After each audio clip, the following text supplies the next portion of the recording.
malaking tsansa at posibleng pagtaas pa ng percentage sa 3 points ng Barangay Ginebra.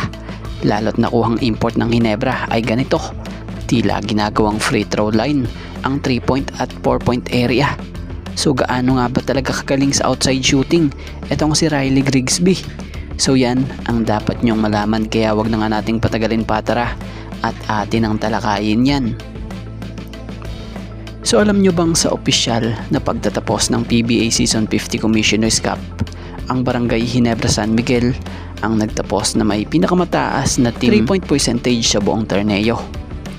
So ang kanilang nakolektang shooting stats mula sa labas ng arko ay patunay din ng kanilang kampyonato, kung saan tinanghal din silang kampiyon sa nakaraang conference matapos talunin ang TNT Tropang 5G sa finals.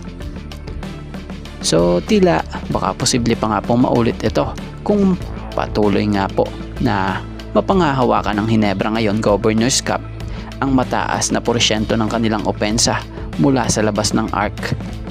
Lalo pa nga ngayon, tila ang 3-point area at 4-point area ay ginagawang free throw line lang ng Ginebra import na ito, na siyang di umano'y pansamantalang hahalili sa nagre-recover na resident import ng Ginebra na si Justin Brownlee.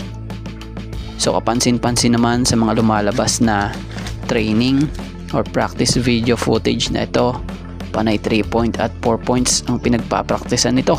So credit nga po sa Ginebra Boys Ball Ballers at kay Sir Manny Ginebra Boys. Kadalasan nga po sila yung nagpapakita ng mga training ng Ginebra players maging sa bagong import ng Ginebra. So sa mga hindi nga po nakakaalam, magaling nga po at kilalang shooter talaga mula sa 3-point area si Riley Grigsby. Totoo yun.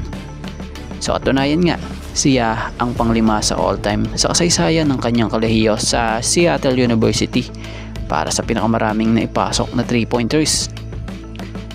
So sa kanya nga pong nakaraang stint sa ibang liga tulad ng sa Luxembourg, nagtala pa siya ng mga kahangahangang shooting numbers tulad ng pagpasok ng 8 sa 11 sa kanyang mga tres sa isang solong laro. So bukod doon, mayroon nga din po siyang karanasan maglaro sa NBA G League at maging sa FIBA 3x3.